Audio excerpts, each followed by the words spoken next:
দিনে একবার হলেও এই দোয়াটি পড়বেন, তাহলে আল্লাহ পাক রব্বুল আলামিন পৃথিবীতে যত মানুষ আছে সেই পরিমাণ সওয়াব আপনার পিতামাতার আমলনামায় আল্লাহ তাআলা দিয়ে দিবেন। মনে রাখবেন, পিতামাতা কিন্তু আপনার কাছে অনেক বড় একটি জিনিস, যাদের উছিলায় আপনি দুনিয়াতে এসেছেন, যাদের উছিলায় আপনি দুনিয়ার এই নিয়ামতগুলো দেখতে পাচ্ছেন, তাদের জন্য দোয়া করতে হবে, নিজের জন্য ক্ষমার দোয়া করতে হবে, মুমিনদের জন্য দোয়া করতে হবে, মুসলমানদের জন্য দোয়া করতে হবে। চমৎকার একটি দোয়া, আপনি শোনার পর থেকে প্রতিদিন একবার হলেও এই দোয়াটি পড়বেন। আল্লাহ পাক রব্বুল আলামিন আপনার গুনাহ খাতাগুলো ক্ষমা করে দিবেন এবং আল্লাহ তাআলা আপনার পিতামাতার এবং আপনার আমলনামায় ওঢেল পরিমাণ সওয়াব আপনার আমলনামায় আল্লাহ পাক রব্বুল আলামিন লিখে দিবেন। বিশেষ করে আমরা কিন্তু পিতামাতার খেদমত করতে জানি না, পিতামাতার সাথে ভালো ব্যবহার করতে জানি না। পিতামাতার সাথে ভালো ব্যবহার করতে হবে, তাদের জন্য দোয়া করতে হবে, তাদের জন্য দোয়া করতে হবে। এই দোয়া আল্লাহ তাআলা পবিত্র কোরআনুল কারীমের ভিতরে নিজেই কোট করে দিয়েছেন যে সন্তান পিতামাতার জন্য কিভাবে দোয়া করবে।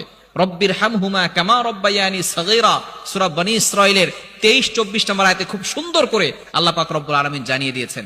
সুতরাং আমরা অবশ্যই সুন্দর করে তাদের জন্য দোয়া করার চেষ্টা করব এবং আমরা দিনে একবার হলেও এই দোয়াটা পড়ব, রব্বিগফিরলি ওয়ালি ওয়ালিদাইয়া ওয়ালিল মুমিনিনা ইয়াউমা ইয়াকুমুল হিসাব। রব্বিগফিরলি ওয়ালি ওয়ালিদাইয়া ওয়ালিল মুমিনিনা ইয়াউমা ইয়াকুমুল হিসাব।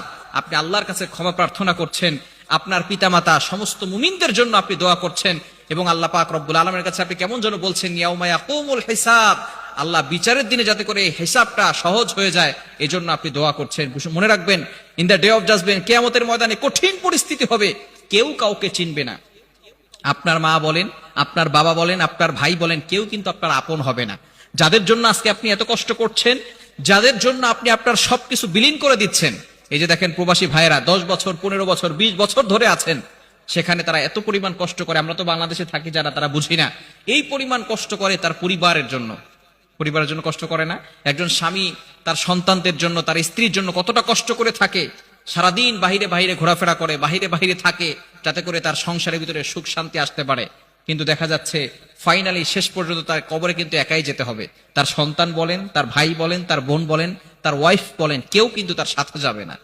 তাকে একাই যেতে হবে, ওই কবরে একাই যেতে হবে। ওইখানে কেউ যাবে না, ওইখানে থাকার জন্য কোনো বাতি নাই, কোনো সাথী নাই, ওইখানে কোনো বিছানা নাই, একাই সেখানে যেতে হবে। হাসরের ময়দানে উঠতে হবে, কঠিন পরিস্থিতি হবে। ওই দিন যাতে করে আল্লাহ তাআলা আপনার আমলনামা সহজ করে দেন, বিচারটাকে সহজ করে দেন, এজন্য বেশি বেশি করে আল্লাহর কাছে দোয়া করা, রব্বিগফিরলি ওয়ালি ওয়ালিদাইয়া ওয়ালিল মুমিনিনা ইয়াউমা ইয়াকুমুল হিসাব। এই দোয়া যদি আপনি করতে পারেন, আল্লাহ পাক রব্বুল আলামিন আপনার যে দায়িত্বগুলো আছে পিতামাতার জন্য, এই দায়িত্বগুলো পালন করার চেষ্টা করবেন, পিতামাতার সাথে ভালো ব্যবহার করার চেষ্টা করবেন, ইনশাআল্লাহ আল্লাহ পাক রব্বুল আলামিন আপনার দোয়াগুলো কবুল করে নেবেন। আল্লাহ তাআলা আমাদের সকলকে এই বিষয়গুলো বুঝার তৌফিক দান করেন।